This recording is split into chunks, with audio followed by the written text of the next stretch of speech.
कैसे करते हैं हम लोग। तो माध्यक जो है एक वर्गीकृत आंकड़ा होता है, एक अवर्गीकृत आंकड़ा होता है। वर्गीकृत आंकड़े का मतलब होता है जैसे 0 से 10 लिखा है, 10 से 20 लिखा है, 20 से 30 लिखा है, ये वर्गीकृत आंकड़ा है। अवर्गीकृत आंकड़ा क्या होता है, जैसे 1 दे दिया जाए, 5, 10, 15, 20 ऐसे दे दिया जाए, उसमें वर्ग अंतराल ना दिया हो, ठीक है, तो क्या होता है, अवर्गीकृत आंकड़ा होता है। तो सबसे पहले हम बात कर लेते हैं अवर्गीकृत आंकड़ों के लिए माध्यक कैसे ज्ञात करते हैं। अवर्गीकृत आंकड़ा, आंकड़ों के लिए माध्यक या माध्यिका, ठीक है, माध्यक, ठीक है, ये याद रखना है। अवर्गीकृत आंकड़ों के लिए माध्यक कैसे निकालते हैं, सर्वप्रथम क्या करते हैं आपको ये याद रखना है। सर्वप्रथम आंकड़ों को आरोही क्रम में या अवरोही क्रम में व्यवस्थित करते हैं। सर्वप्रथम आंकड़ों को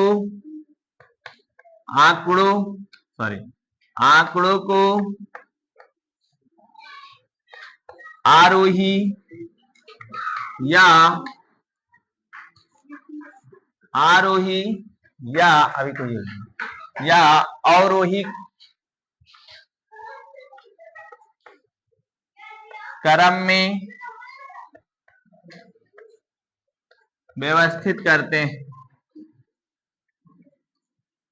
व्यवस्थित करते हैं, ध्यान से समझना। ये कौन सा आंकड़ा है, अवर्गीकृत आंकड़ा है। जब भी अवर्गीकृत आंकड़ा दिया रहेगा, सर्वप्रथम आपको क्या करना है, या तो आरोही क्रम में लिखना है या तो आंकड़ों को अवरोही क्रम में लिखना है। आरोही क्रम का मतलब होता है सबसे छोटा, फिर उससे बड़ा, फिर उससे बड़ा, फिर उससे बड़ा, ये होता है ना। छोटे से बड़े तरफ की चलते हैं तो आरोही क्रम, और बड़े से छोटे की तरफ चलते हैं तो अवरोही क्रम। सीढ़ी पर चढ़ना आरोही क्रम, उतरना क्या होता है, अवरोही क्रम, ठीक है, ये ध्यान रखना है। इसके बाद जब आंकड़ों को हम आरोही या अवरोही क्रम में व्यवस्थित कर लेते हैं, फिर आंकड़ों की संख्या देखते हैं। आंकड़ों की क्या देखते हैं, संख्या। यदि आंकड़ों की संख्या विषम है या आंकड़ों की संख्या सम है तो माध्यिका का क्या फार्मूला होता है, ये सीखेंगे हम लोग। यदि आंकड़ों की संख्या मान लेते हैं, यदि आंकड़ों की संख्या विषम है, आंकड़ों की संख्या विषम है, तब माध्यक का फार्मूला जो होता है बहुत ही आसान है। माध्यक का जो फार्मूला होता है वो n+1/2वां पद के बराबर होता है। ये याद रखना है आपको, n+1/2वां पद के बराबर होता है, माध्यक का फार्मूला होता है। एग्जाम्पल इस पर एक दिखाते हैं आपको हम, जैसे जैसे लिख दें 2, 5, 4, 8 और 3 लिख दिए, ठीक, ये लिखा हुआ है। मान लो छोटा सा आंकड़ा लिया गया है, ये किस क्रम में है कुछ पता नहीं है, अभी कोई क्रम ही नहीं है। सबसे पहले आंकड़ों को हमने क्या कहा, या तो आरोही क्रम में लिख लेते हैं या तो अवरोही क्रम में। तो चलिए हम इसको आरोही क्रम में व्यवस्थित करते हैं। क्या होगा, आरोही क्रम लिख लेते हैं। आरोही क्रम में क्या करते हैं, आरोही क्रम में सबसे पहले हम छोटा लिखते हैं, सबसे छोटा लिखेंगे, सबसे छोटा लिखेंगे आरोही क्रम में। तो आरोही क्रम में क्या लिखेंगे, सबसे छोटा क्या है 2, उसके बाद ये आरोही क्रम है कि नहीं है। सबसे पहले आरोही क्रम, या चाहो तो अवरोही क्रम में भी लिख सकते थे आप, जरूरी नहीं है। उसके बाद अब गिनो पदों की संख्या कितनी है, उसको n से लिखते हैं, जहां n क्या है, पदों की संख्या है। तो n बराबर कितना, 1, 2, 3, 4, 5, 5 पद हैं जो सम है कि विषम है, जो विषम है कि नहीं है, जो विषम है। अब विषम है तो हमने बताया है माध्यक ज्ञात करना है, तो माध्यक का फार्मूला जो होता है आपका, माध्यक बराबर वो होता है n+1/2वां पद लिखा है। अब ये कैसे निकालते हैं, तो n की जगह पर पहले 5 लिखो +1/2वां पद, ऐसे लिखते चलना है आपको, ठीक है। अब ये 5 और 1 कितना हो जाएगा, 6 हो जाएगा, 6/2वां पद हो जाएगा पद। अब 2 से ये कट जाएगा, 2 तिहाई मतलब तीसरावां पद आ जाएगा। और गिनेंगे अब तीसरावां पद है कहां पर, इसमें गिनिए 1 2 3, 3 नंबर पर कौन है, यही आपका क्या हो जाएगा, क्या हो जाएगा, माध्यिका माध्यक हो जाएगा। ठीक है, तो ऐसे करना है जब विषम होगा तब। ठीक है, आंकड़े ऐसे आ जाते हैं कभी कभी, तो ये फार्मूला आपको याद होना चाहिए। ठीक है, तो लिखिए इसको पहले।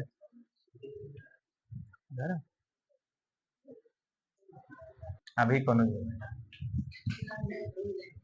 चलिए अब की बार मान लो विषम, विषम जानते हैं ना, विषम संख्या क्या होता है, 1 3 5 जो 2 से न कटे, है कि नहीं।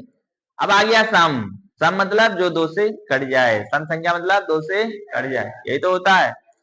तो अब आ गया मान लो यदि आंकड़ों की संख्या सम है, क्या है, सम है, तब माध्य क्या होता है। आपको वही काम करना है, पहले आरोही या अवरोही क्रम में व्यवस्थित तो कर ही लेना है, उसके बाद गिनना है कितने पद हैं, गिनने के बाद आपको फिर यदि सम है तो क्या होगा, विषम के लिए बता दिया गया, सम है तो क्या होगा, तो माध्यक का जो फार्मूला होता है, माध्यक या माध्यिका दोनों एक ही होता है, तो माध्यक का जो फार्मूला होता है, ठीक है, वो होता है n/2 पद। पहले ये ध्यान रखना, प्लस में n/2 + 1वां पद, और इन सब का माध्यक ज्ञात करना है, तो अपान में क्या आ जाएगा, 2। बस इतना याद रखना है ये फार्मूला। ठीक है, अब देखो जैसे एक एग्जाम्पल लिया जाए, एक एग्जाम्पल लिया जाए, पदों की संख्या विषम होगी तो ये लगेगा। ठीक है, याद रहेगा। अब एग्जाम्पल ले हम, मान लो यहाँ लिख दे 5, यहाँ लिख दे 3, यहाँ लिख दे 8, यहाँ लिख दे 5, 6 लिख दे। ठीक है, यहाँ लिख दे 15, यहाँ लिख दे 11, 1 2 3 4 5 6, 6 पद हो गए। पहले यहाँ इसको किस क्रम में लिखना है आपको, आरोही क्रम। किस क्रम में लिखेंगे, आरोही क्रम। आरोही क्रम चाहे अवरोही में लिख सकते हो, कोई दिक्कत नहीं है। आरोही क्रम में सबसे छोटा पहले लिखते हैं, 3 है उससे बड़ा, 5 से बड़ा, 6 से बड़ा, 8 से बड़ा, 11 उसके बड़ा, 15। अब यहाँ n का मान जो आया वो कितना आया, 1 2 3 4 5 6, 6 सम है कि विषम, जो सम संख्या है। ठीक है, जो सम संख्या, यदि सम है तब माध्यक का फार्मूला, तब माध्यक, माध्यक बराबर होता है, वो होता है n/2 पद, n/2 पद प्लस n/2 + 1वां पद और अपान में 2। n का मान कितना है, 6, तो 6/2 पद प्लस 6/2 + 1वां पद, होगा कि नहीं होगा। और अपान में क्या आ जाएगा, 2 आ जाएगा। ये 6/2 मतलब 2/3, 6, तीसरावां पद आ जाएगा। और यहाँ पर 2 1 कम 2, 2/3 6, 3 और 1 प्लस में चौथावां पद आ जाएगा। ठीक है, ये फोर्थ टर्म हो गया, अपान में 2। अब गिनना है तीसरा पद है कहां, तो गिनो 1 2 3, 3 तीसरा पद है और 4 नंबर पर 8 है, तो 6 यहां लिख देंगे, तीसरा पद 6 है और चौथा पद क्या है, 8 है। अपान में क्या, 2, 8 6 14, अपान में 2, ये 2 से कट जाएगा, 2 7 जा 14 होता है, ये कितना आ जाएगा, 7। यही आपका क्या हो जाएगा आंसर। ठीक है, इस प्रकार 7।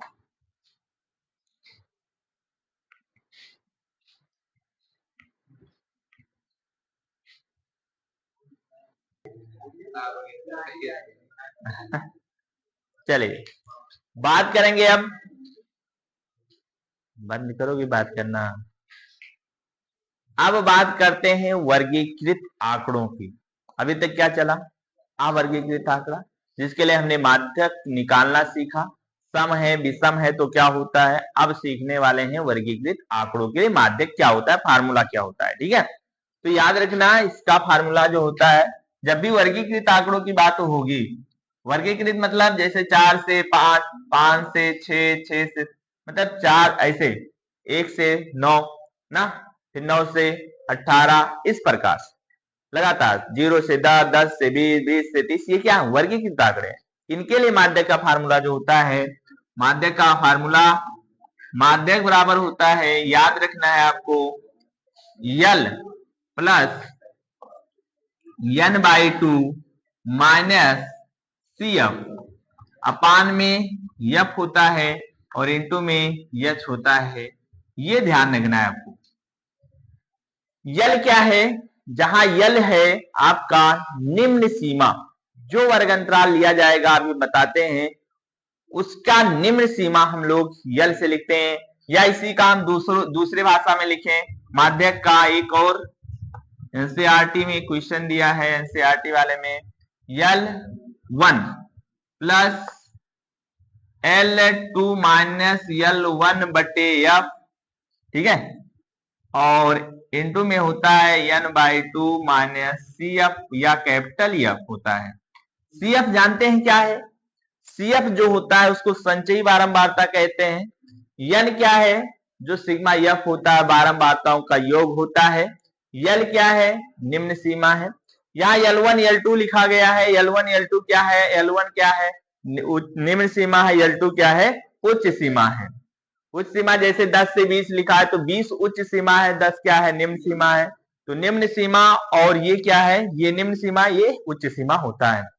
इसी को इस भाषा ऐसे भी लिख सकते हैं, ये भी फार्मूला सेम ही है, बस यल क्या है, यल क्या है निम्न सीमा, यन क्या है बारंबारताओं का योग है, और CF क्या है संचयी बारंबारता है, और यफ क्या है संचयी बारंबारता। वर्ग अंतराल के सामने की जो बारंबारता होती है वो होता है यच, क्या वर्ग माप है। CF संचयी बारंबारता, जब भी हम माध्यक पढ़ते हैं वर्गीकृत आंकड़े दिया होता है तो उसमें सबसे जरूरत पड़ती है, सबसे पहले जरूरत किसकी पड़ती है, संचयी बारंबारता की। संचयी बारंबारता क्या होता है, बारंबारताओं का योग होता है। संचयी बारंबारता क्या होता है, बारंबारताओं का योग से बनता है। कैसे बनता है, अभी इस क्या ज्ञात करना है, माध्यक। और माध्यक जब भी ज्ञात करना हो तो अभी हमने बताया कि माध्यक ज्ञात करना है तो सबसे पहले हम क्या करते हैं, संचयी बारंबारता निकालते हैं। जब भी माध्यक ज्ञात करना होगा सबसे पहले क्या निकालेंगे, संचयी बारंबारता। संचयी बारंबारता को CF से लिखते हैं, तो सबसे पहले हम लिखेंगे संचयी बारंबारता, संचयी बारंबारता लिखेंगे, और संचयी बारंबारता को हम F से लिखते हैं, CF से लिखते हैं। संचयी बारंबारता को किससे लिखते हैं, CF से लिखते हैं। और ये निकालते कैसे हैं, पहले इस चीज को हम लोग सीखने वाले हैं। संचयी बारंबारता कैसे निकालते हैं, बारंबारताओं को जोड़ जोड़ कर निकालते हैं। ध्यान से समझना, जो बारंबारता होती है पहली बारंबारता वो संचयी बारंबारता के बराबर करना है। सबसे पहला काम क्या करना है आपको, जो बारंबारता होती है वो पहली संचयी बारंबारता के बराबर होती है। तो 3 है तो संचयी बारंबारता भी कितना हो जाएगा, 3 हो जाएगा। पहला काम याद रखना है, संचयी बारंबारता पहला वाला पद जो संचयी बारंबारता होता है वो बारंबारता के ही बराबर होता है, पहले बारंबारता के क्या होता है, बराबर होता है। अब क्रॉस ऐड करना है, क्रॉस ऐसे 3 को 10 जोड़ेंगे, 3 में 10 जोड़ेंगे कितना आएगा, 13 यहां लिखना है। फिर 13 में 20 जोड़ेंगे तो 33 आ जाएगा, कितना आ जाएगा 33। अब फिर इसको जोड़ेंगे, इसमें यहां लिखना है 33, 46 आ जाएगा, और 46 में 4 जोड़ेंगे 50 आ जाएगा। ये आपका संचयी बारंबारता हो जाएगा। ध्यान रखना, इन सबको भी जोड़ोगे तो कितना आएगा, 50। मतलब क्या है कि ये संचयी बारंबारता जो लास्ट पद आएगा ना वो इनके योग के क्या होगा, बराबर होगा। ये याद रखना। संचयी बारंबारता कैसे निकाला गया आपने देख ही लिया है, पहला बारंबारता संचयी बारंबारता के बराबर होता है। फिर क्रॉस ऐड करना है, 10 में 3 जोड़ेंगे 13 आएगा, 13 में 20 जोड़ेंगे 33 आएगा, 33 में 13 जोड़ेंगे 46 आएगा, 46 में 4 जोड़ेंगे 50 आएगा। यही n की वैल्यू है, n मतलब बारंबारताओं का योग। अब निकालेंगे n/2 पद, क्या निकालना है, n/2 पद, ये निकालेंगे। अब ये निकालेंगे तो n का मान कितना आया है, 50 बटे 2 पद का मान निकालेंगे, पद का मान निकालेंगे हम लोग, तो ये कैसे निकालेंगे, 50 का आधा कितना होता है 25, 2 से कट जाएगा ना, 25वां पद निकालना है आपको। अब ये देखना है 25वां पद है कहाँ, 25वां पद जो है कि कहां पर आता है, कि संचयी बारंबारता के अंतर्गत आता है। तो ध्यान से समझना, 25 लिखा हुआ है, 25 से ठीक बड़ी वाली संचयी बारंबारता देखना है। 25 से ठीक बड़ी संख्या क्या है यहाँ पर, 33 है। ठीक बड़ी है संचयी बारंबारता, ठीक उससे ठीक बड़ी क्या है 35 है। वैसे तो 46 भी बड़ी है, 50 भी, लेकिन ठीक उसके बाद जो n/2 का मान आएगा उसको देखना, उससे ठीक बड़ी वाली संख्या आपको आनी चाहिए। कितना आया, 33 आया है। ये 33 जो आया ये है संचयी बारंबारता। जो संचयी बारंबारता n/2 निकालेंगे, तो जो संचयी बारंबारता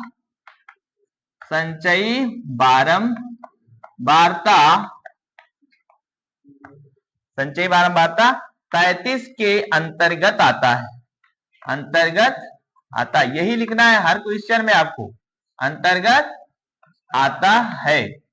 अब ये देखो ध्यान से समझना है, संचयी बारंबारता 33 के अंतर्गत आता है।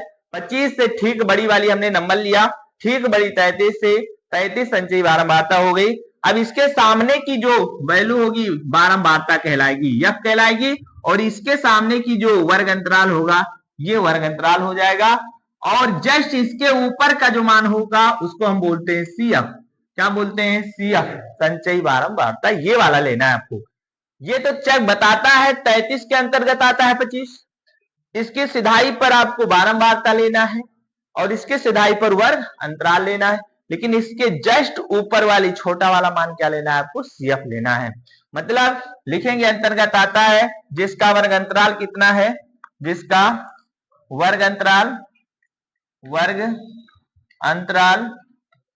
जिसका वर्ग अंतराल कितना है 40 से 55 है। अतः हम यहां पर एक क्या लिखना चाहते हैं, सभी के मान लिखना चाहते हैं। क्या क्या मान लिखेंगे, देखो यल का मान, यल क्या था, निम्न सीमा, वर्ग अंतराल का निम्न सीमा था, तो निम्न सीमा कितना है 40 है, निम्न सीमा 40 हो गया। और क्या पता था उसमें, सीएफ कितना आया, सीएफ जो आया है आपका 13 आया है, और यफ की वैल्यू क्या आई है, यफ की वैल्यू 20 आई है, ठीक है। और यच कितना है, कितने का अंतर आ रहा है, कितने का अंतर है, 15 का अंतर है, तो ये यच आ जाएगा। अब आपको क्या करना है, सीधा फार्मूला लगा देना है, ठीक है। क्या लगाएंगे, माध्यक का फार्मूला, माध्यक का फार्मूला अभी हमने बताया है, माध्यक बराबर होता है, यहां लगा देते हैं यल प्लस n/2 माइनस सीएफ और बटे में यफ गुणे में यच, यही तो बताए हैं, यच होता है, यच ये गुणे में लिखा हुआ है, ध्यान रखना, यहां पर लिख देते हैं, इसको हम मिटा के यच, ठीक है। अब यहां मान रख देते हैं, यल का मान बताइए कितना था 40, प्लस n/2 कितना आया था 50 का आधा कितना आया था 25, और माइनस सीएफ कितना है 13 है, और यफ कितना है, और यच कितना है 15 है कि नहीं है। अब देखिए आप लोग, यहाँ 5 तिहाई 5 चौक कट जाएगा, 40 बचा, प्लस 25 में से 13 घटाएंगे 12 बचेगा, और गुणे में 3 लिखा है, बटे में क्या बचा 4 तिहाई 12 आ जाएगा, ये 40 आएगा, और ये 3 त्रिका और 40 और 9 कितना होता है, यही आपका क्या हो जाएगा, माध्यक का फार्मूला हो जाएगा। बस इतना आपको करना था।